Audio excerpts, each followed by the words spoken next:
me great pleasure today to welcome our speaker, Rorke Caskie.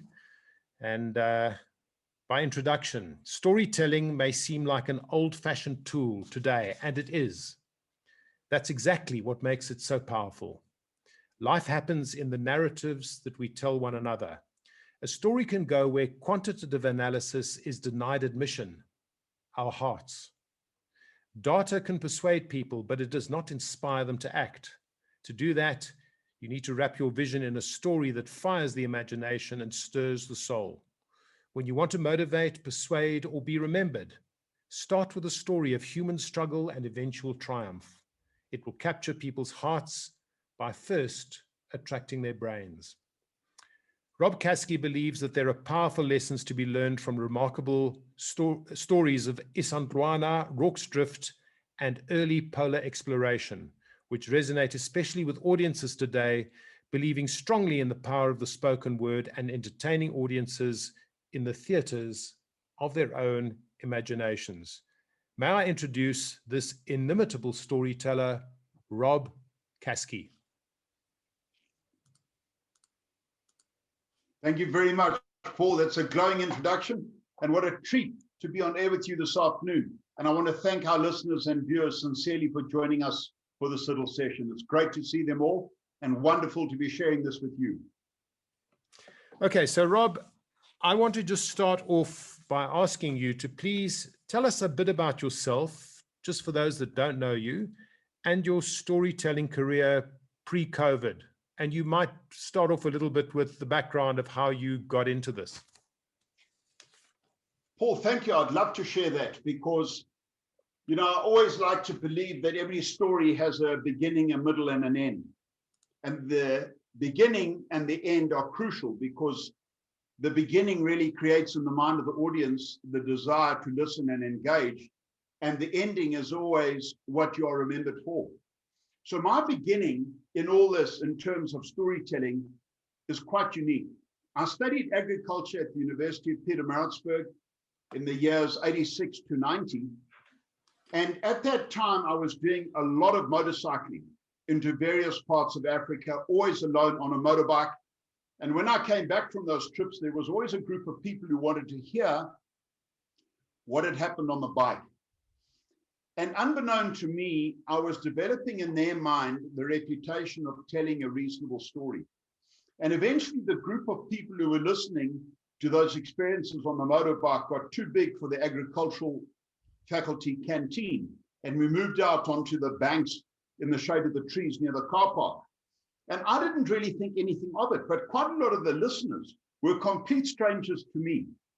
And one of them became the curator of the Rorke Strip Museum on the Anglo-Zulu War battlefields. And in that position, he became very friendly with David Rattray, who was the doyen of storytelling in this country, regarded as one of the finest storytellers of his age in the world prior to his tragic death in 2007, aged 48.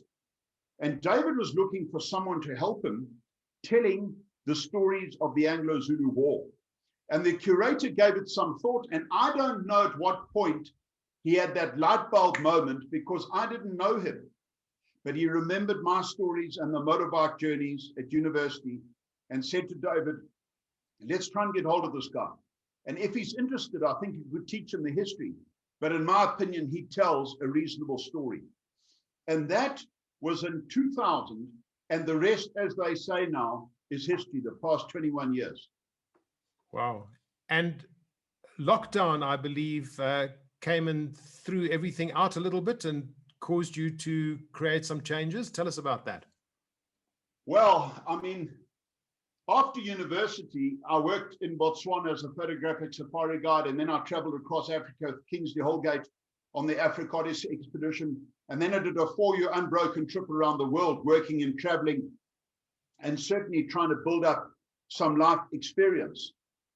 And then starting working with David in 2000 on the battlefields telling stories was a quite unique and 180-degree change in my career path in my mid-30s.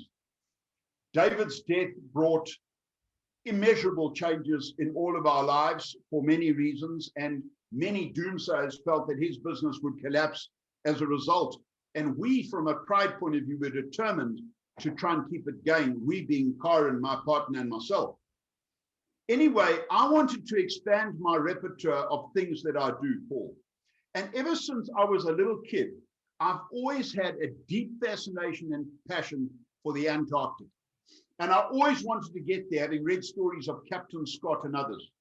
But looking at the fares, and the cost to get down on a ship made it out of the question for me. And I realized that the only way to do it was to try and become proficient enough at telling those stories that I might be invited onto expedition teams going down there on ships, sharing these stories with guests.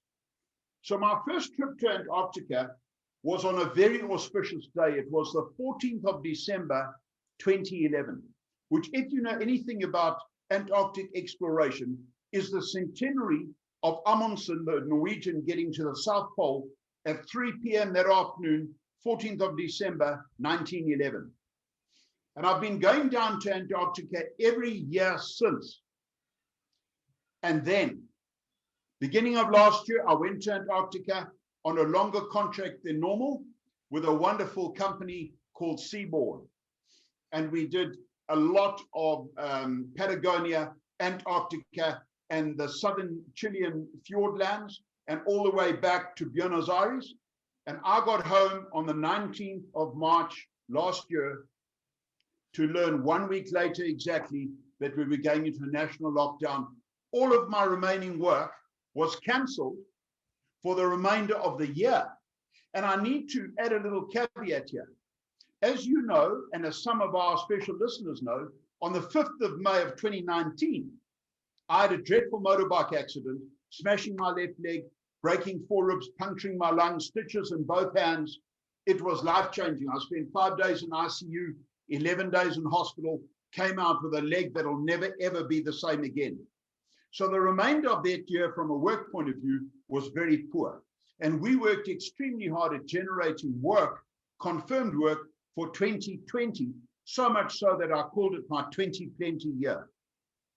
Came back from Antarctica to find that this COVID-19 had changed the way the world will be, probably always. And as a result, all the work was cancelled. And I decided, well, what on earth am I going to do? These are very dire, dark times. And we have good friends here where I live in the Natal Midlands who've got a lovely pathway in their garden. And the first flagstone that you step onto off their veranda has on it the words, "Don't complain about the darkness if you haven't lit a candle." And I thought, in these dark times, what was my response going to be? What was my attempt going to be to light a candle? So we did various research in terms of how I could try and get onto the very, very unfamiliar, terrifying online world. And we decided to tell stories online on a platform called Patreon, where I would tell stories based on the TED principle, 15 to 18 minutes, one a week, so 4 months, and people would pay a subscription to Patreon to listen to those stories. And we launched it 10 days after national lockdown was announced on the 8th of April, 2020, and it has been an absolute lifesaver for me. So in the main, that really was my initial response to lockdown and what COVID was threatening my business and our livelihood with. Wow. I love that saying of yours, don't complain about the darkness unless you've lit a candle. Right. So your transition into online storytelling, how have you found it without the audience being with you and around you, and where you can actually make eye contact with them? How have you found those differences have affected your craft? Paul, those differences have affected my craft markedly. You know, I pride myself on being a live presenter. I love the interaction with an audience. I love trying to command the stage, so to speak, and move around and try to drive a story by way of one's personality and one's presence, for want of a better word. And I think much of that is diluted in the online world. But most importantly, the online world was terrifying for me. The folks who know me well refer to me as a technological dinosaur. The online world and all that with Zoom and Microsoft Teams or any of these programs, including Chime with Amazon, were terrifying. And the thing that is so difficult about it, Paul, is that when the audience have their microphones muted, for example, and you say something that you think is funny, how long do you wait for them to laugh that you don't continue and they miss what you're saying next? Because if you wait too long, they might think you're arrogant. It wasn't all that funny. And I found those little nuances within this craft of online storytelling extremely difficult indeed. But that is balanced by the positives that come out of being able to present to an audience literally all over the world in different time zones that you could never do in a crowded room at Sun City. And that for me has been absolutely magnificent. And one of the people who I have been involved with for a long time, had them on the battlefields, met them on a flight from London with a tiny little baby who's now 12. She lost her best friend in a dreadful mountain biking accident 2 years ago in Johannesburg. And she wanted to host a celebration of her best friend's life. And I want to tell you, Paul, that could never have been done ordinarily live. We did it online. So people from Canada, the States, England, South Africa, even New Zealanders joined in the middle of the night, and we were able to celebrate Jess's life in the most unique fashion online. And you know, Jess's father said he had this photograph of his gorgeous daughter next to his bed, and he brought it on screen. And he said, this is my daughter, Jess. She died with kids aged 7 and 9, Paul. It's just terrific. And he said, Jess, we think about you every day of our lives, and you are the hole that we skirt around. And every night, you are the hole that we fall into. Now, Jess's parents are complete strangers to me. And I think that they felt safer to share that intimacy online than they ever would have felt in a dining room or perhaps in a church or a synagogue. So the negatives and the terror that come with this online presenting are more than compensated for by the wonderful, wonderful advantages and the positives that come out of it, in my opinion. So what you're really saying is that there are some particularly substantial benefits of doing it online. For instance, especially in set time zones, being able to speak to a whole raft of people. And when people want to badly enough, even if they're on the other side of the world, they can tune in the middle of the night, or perhaps even listen to the recording, which, by the way, we will have available for our listeners on my YouTube channel, and I'll get you a copy as well. So you're really saying that once you've got used to the change, there are so many advantages to doing storytelling online. Oh, Paul, there are enormous advantages. You know, I'm lucky enough to be engaged by a huge shipping and logistical company who generally every year, pre-COVID, have a meeting with their substantial clients all over the world. And this year, of course, that was made impossible. And one of them fortuitously heard my story about the Shackleton whiskey that was found under the Cape Royds hut in 2007.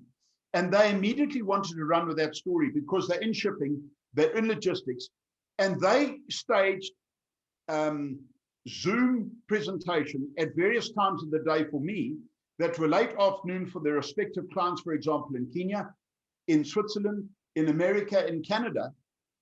And we would do the presentation of the Shackleton whiskey, and they were sent a bottle of the Shackleton whiskey as a gift, and they opened it, and we drank a toast and a dram of the famous Shackleton whiskey online. That would never be possible in a live world, and we've been able to make some sort of income out of that, which is an absolute win for all parties, in my opinion. It's been fantastic. Oh, absolutely. So this really leads me to my next question, because you're a storyteller and you're an online storyteller now, but how have you managed to convert that into keeping your business going? In other words, how has it really affected your business? Well, there's no doubting that the income stream that we were able to generate pre-COVID is gone for now, and certainly, in my opinion, for the short-term future. So we have created a little phrase, which I hope you'll enjoy, which is making meals out of snacks. I have expanded my repertoire to tell other stories. I talk about engaging intuition. I've got a story I've created called A South African Odyssey, which is all the South African history leading up to the outbreaks of the Anglo-Zulu and Anglo-Boer wars, which most people find fascinating. Campfire storytelling. I've expanded my range of products that I sell online by way of books, DVDs, USBs, and because the Patreon site is quite challenging for many older people, some of my colleagues said to me, Rob, why don't you put 20 select stories onto a USB that we can present to our parents and they can play on the TV, play in the car on the way to the Kruger Park and so forth. So I've created those USBs at the end of November, and they've been selling extremely well. So the bottom line is that I've had to expand the repertoire of what I do to try and survive. And in it, Paul, we've also been offering special deals to South Africans to go to the battlefields. And because of the COVID threat, we do sell catering. So Corin does all the catering. We don't have staff involved. And we've done battlefield tours and cycling trips on the battlefields and so forth. And I've also done a number of presentations out of doors at gatherings like birthday parties, luncheons, and so forth. And in it all, we are just managing, thankfully, to keep our noses above water at this point. Fantastic. So I just want to mention to you, Rob, that I think there are a lot of people that are interested in some of the storytelling opportunities that you have, how you might be able to revisit Isandlwana and Rorke's Drift for people that are interested in the history of the battlefields. So there'll be an opportunity for you to just give us that information round about the half hour. But before we go there, I really want to ask you, has embracing change been as difficult and as onerous as anticipated, particularly at the start of the change? You know, Paul, it's a wonderful question, that, because I think all of us, men and women alike, as we get older, we resist change actively. And the idea of having to change so much of our modus operandi on account of COVID, this worldwide pandemic and so forth, was incredibly nerve-wracking, stressful. And I think for most people, they were battling to see the wood for the trees. And I felt that it required a change of mindset. Instead, we needed to embrace the opportunities and the challenges and the outreach that this online environment could offer us. It was not easy for me. I've had a huge amount of help from other people who know far more about the online environment than I, including your good self.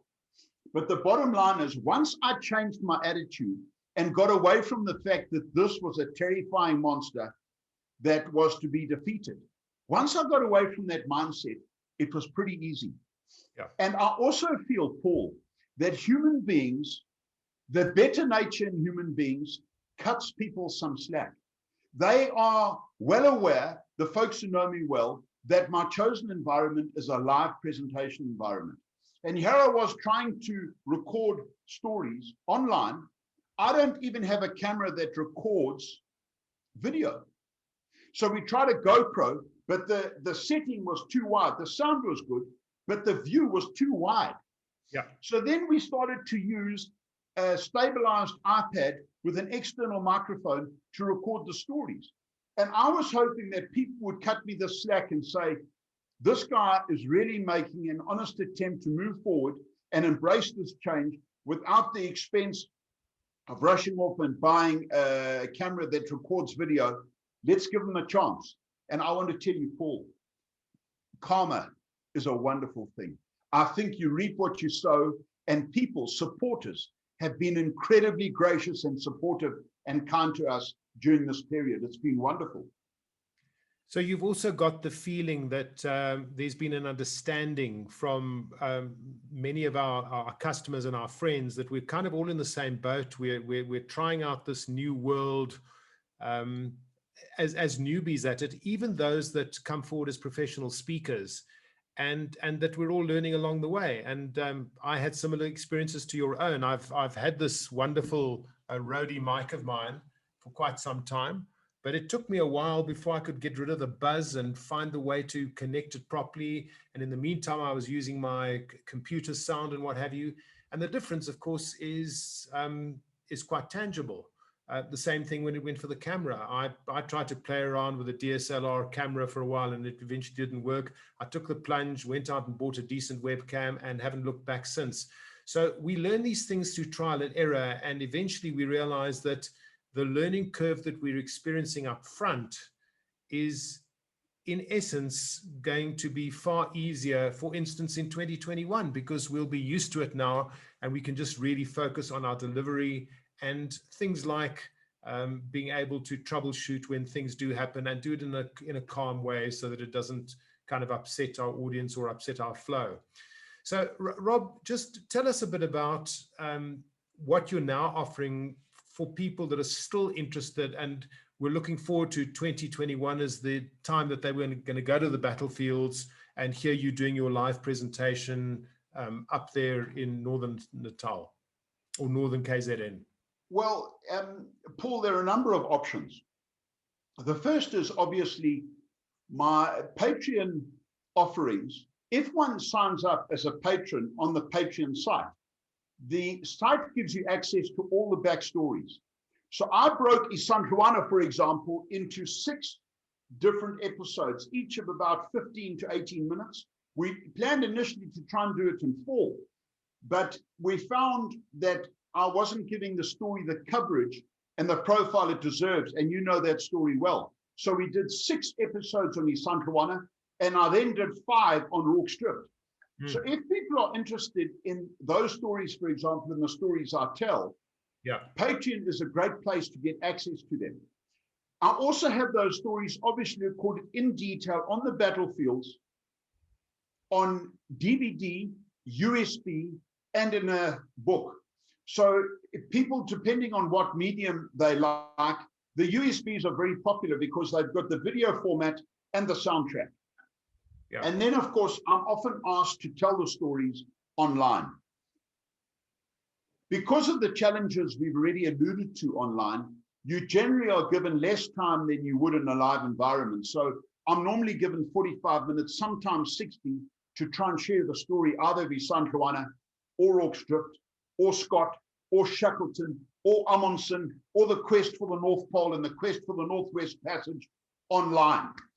But for those who might be pressed for time or not want to consider the expense of engaging me to do an online presentation directly for them, the best for others to buy one of the products or to buy a Patreon subscription. This year, thankfully, they're offering a discount. So if you buy an annual subscription, you get a 10% discount. So effectively, you get 12 months and you pay for 11. Well, that is really a fantastic opportunity. And what tends to often happen is that when people say, look, I'm not so sure if I can afford to see someone like Rob live, let me go for that option. After they've experienced it, they might actually contact you and say, well, look, we've got this conference coming up, and we really feel that if you can customize something for us, it'll be fantastic. And often stuff comes from there. But the big question I really want to ask you is for you to just give us your explanation why stories are so immensely powerful and why they are so much more powerful than simply giving people facts and figures. You know, Paul, that is a very difficult thing to quantify.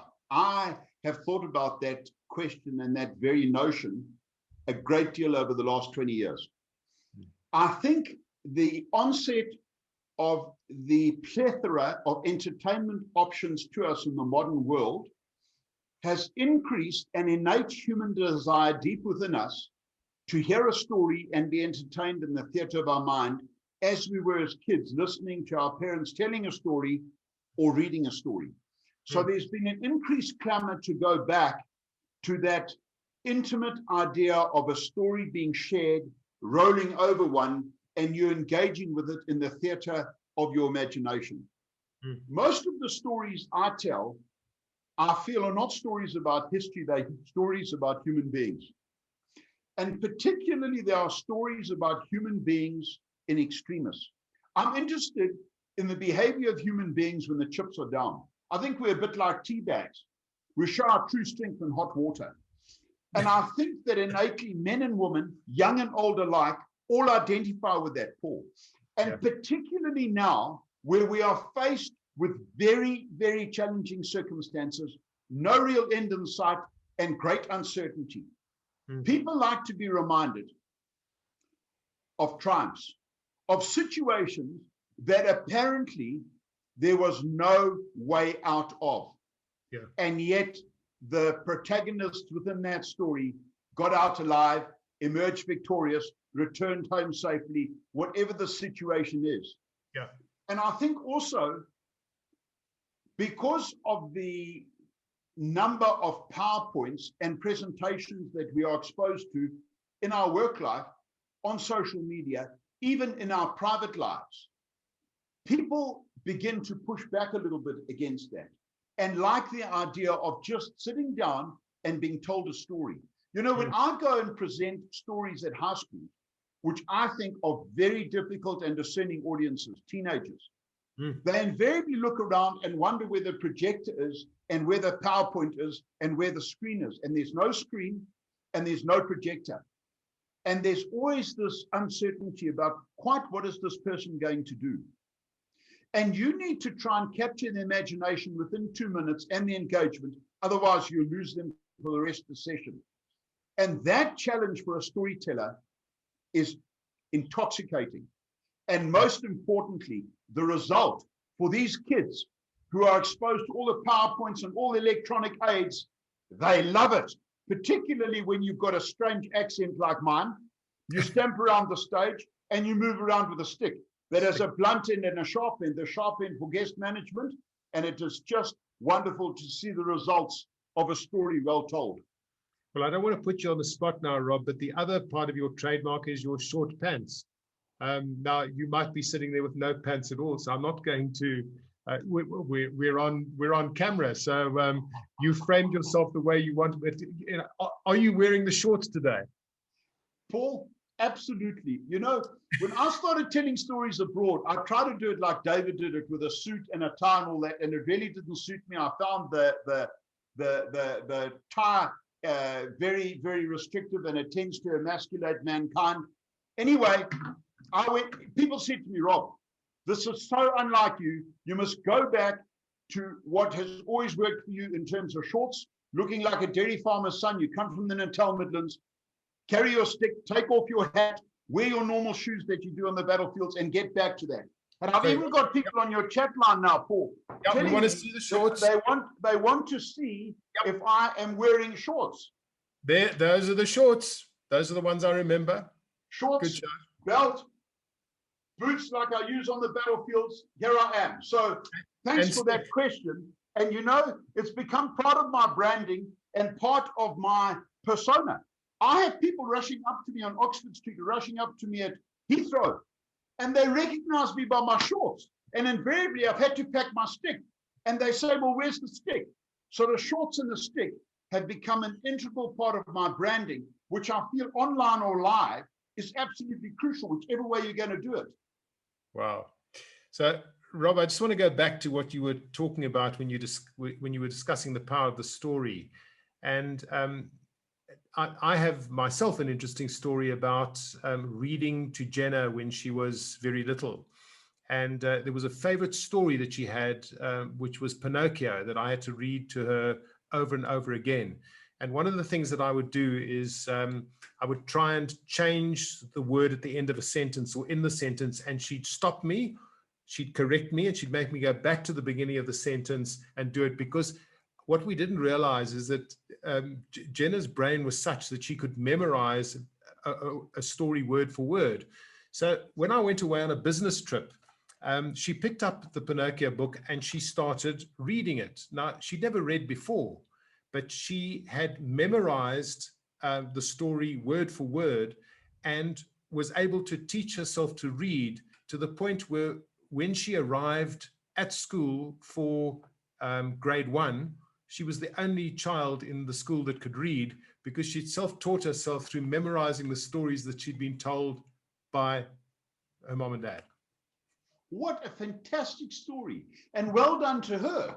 And you Absolutely. know, in that alone is an incredible lesson, Paul, because I think that all of us as speakers and storytellers, we have stock phrases and sentences that we develop that become an integral part of our persona, and people recognize us for those sentences. And I'm amazed at young children's retention and their ability to work out immediately if you've left a sentence out, or you've changed a word in a sentence, or you've skipped a page. They know immediately. And well done to Jenna. And it's an incredible lesson for all of us if we try to catch kids out. They are far smarter than they appear. Yeah, no, there's absolutely no question whatsoever. One of the things in our book, and by the way, I'm going to give it a little plug now, that there's a new revised version of The Exceptional Speaker that will be published next month. But one of the chapters is in fact a chapter on storytelling. And one of the things that we advise people to do, especially people that speak for a living, we always advise that you put some stories into your speech. But we've often heard people saying to us, well, you know, you're good at speaking and you've had such an interesting life and you've got so many stories and what have you. I'm sure, Rob, you'll agree with me that all of us, every single person who's on this call, actually has an incredibly interesting life. We all have interesting stories. We all have incredible things to happen to us. And the tip that we like to give is keep a storybook, whether it's electronic or whether it's a physical storybook, and make a little note of those stories so that you don't forget them and you can bring them up at the moment that you need them. And it's a wonderful way to possibly make an important point by bringing a story in and using the story to illustrate it. Well, you know, Paul, it's wonderful to hear you say this, because I've had a lot to do with one of the viewers on this program called Terry Winship, who's a magnificent speaker, coach, a Zoom expert, and she hosts Zoom sessions for people who battle with Zoom and does it for hundreds and hundreds of viewers all over the country. And we have discussed the idea of storytelling and successful speaking a great deal.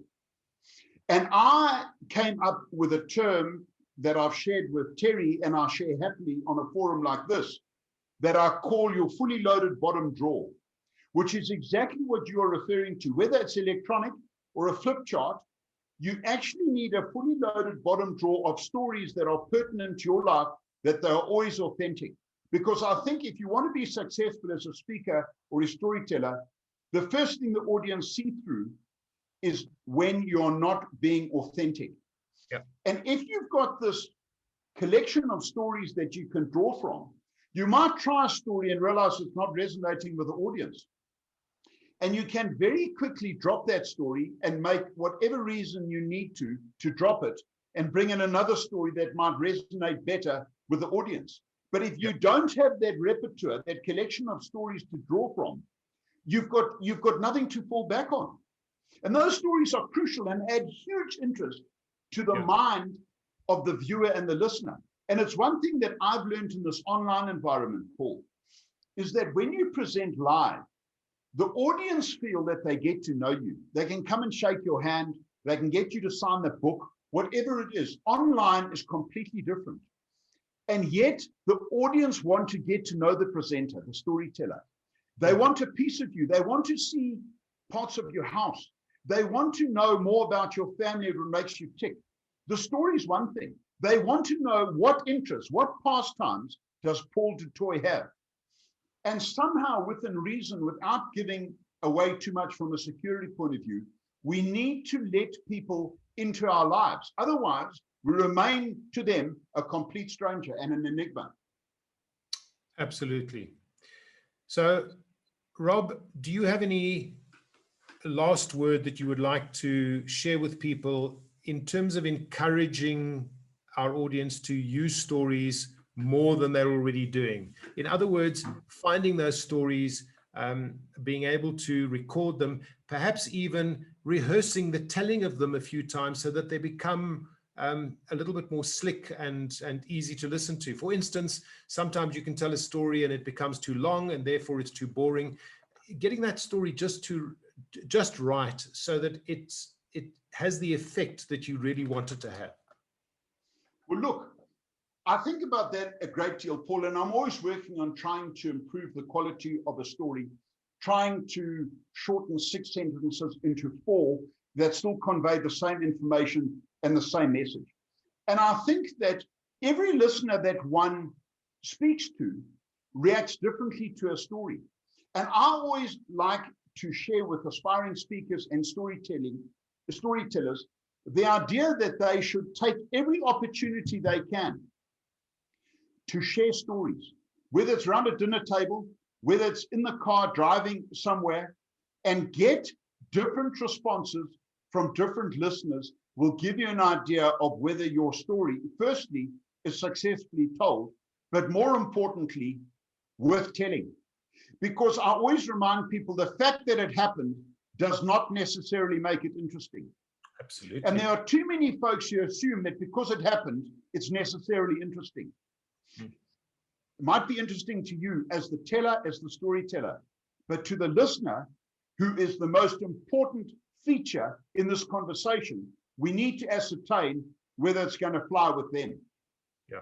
And that beginning, middle, and ending is crucial. So we could talk about this all the time. I'm looking forward to your revised book and a new chapter on the storytelling, Paul, because it's a wonderful, wonderful aspect of our lives. And I think right now is enjoying a much anticipated resurrection. Absolutely. Ladies and gentlemen, Rob Caskie received the South African Speakers Hall of Fame Award at our last live convention in 2019, which was at Lesedi Cultural Village. So he has officially been a Hall of Famer, and I think you can see why now. So I would just like to really thank Rob for agreeing to come onto this interview. I have a little group of people that regularly attend these interviews, and I'm very grateful for you because you're the ones that I almost always know are going to come and attend and listen. So Rob, I just want to thank you for agreeing to do this so early in the new year. It's been fascinating. I think we've all learned a little bit more about storytelling and its value than we knew before.